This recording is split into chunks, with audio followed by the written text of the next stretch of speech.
Hello everybody and welcome back. My name is Curtis Kaboom.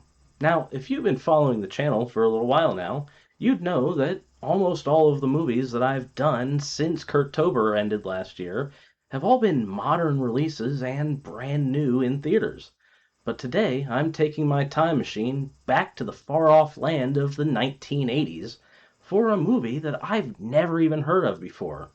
But surprisingly, it's directed by an absolute legend in the horror genre.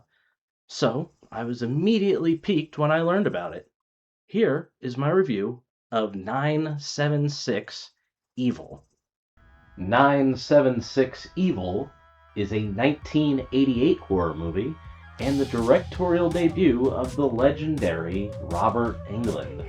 Robert Englund is probably most well known as the friendly lizard alien named Willie from the 70s miniseries called B. And I had to check his IMDb on this, but he was in another little horror series called A Nightmare on Elm Street as Freddy Krueger. And some of the younger audience might know him as Victor Creel from Stranger Things. He has also done a lot of voice work recently, but his claim to fame is definitely all of the horror movies that he's been in over the years. So it's no surprise that he decided to try and use what he's learned as an actor to take up the director's chair. This movie seems like a strange choice for him to make his debut on. It is about a haunted telephone number. When you call 976 Evil, it tells you something dastardly or evil to do, and then rewards you promptly for doing it. This can range from something small like petty theft, or something large like, murder.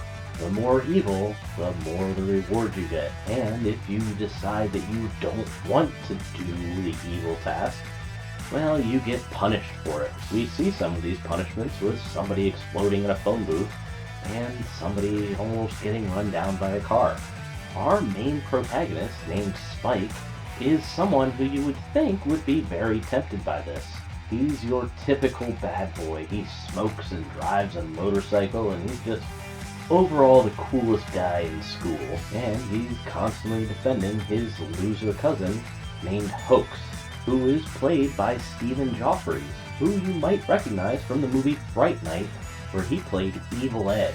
The movie starts with Spike getting an ad in a magazine for the phone number 976 Evil, and eventually turns into Hoax doing all the calling of the evil phone number. Now, I had to actually do a little bit of research for this movie because I had no idea what a 976 number was. It was the thing before 1-900 numbers where you called something and it charges you per minute for how long you call. This would range from anything from getting the weather, your local sports scores, horoscopes, or, of course, talking to the ladies. But in this case, it's a horror scope. And this is probably the first thing that I really like about this movie.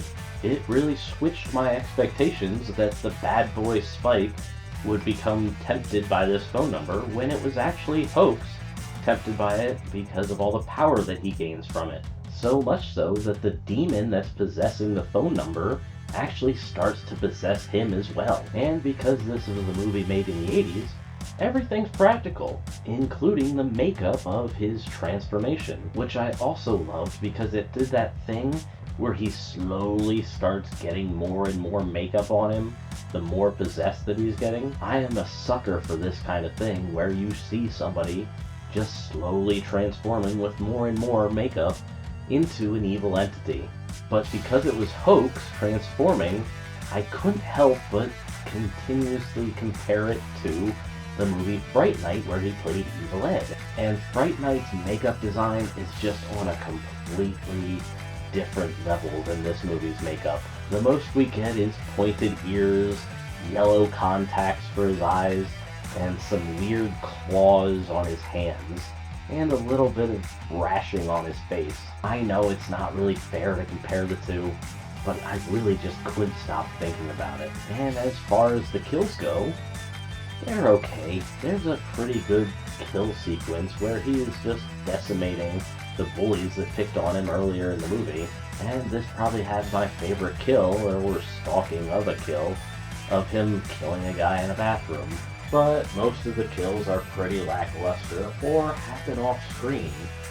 Which begs the question, how did Robert Englund do as a first-time director? And the answer to that is, yeah, he did okay.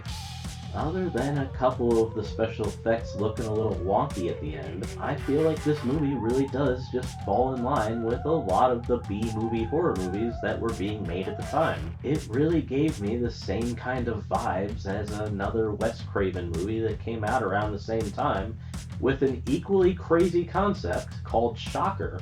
It really is surprising that Robert Englund didn't get more director jobs after this, other than a couple of episodes of the Nightmare on Elm Street TV series called Freddy's Nightmares. So, would I recommend 976 Evil?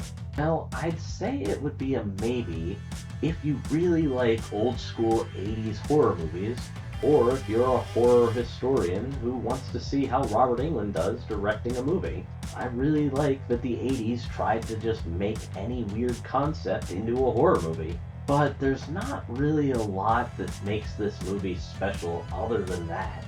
And I think for most people, it would be just a skip it. I had a lot of fun watching this movie, and I'm glad that I did, but it definitely is not for everybody.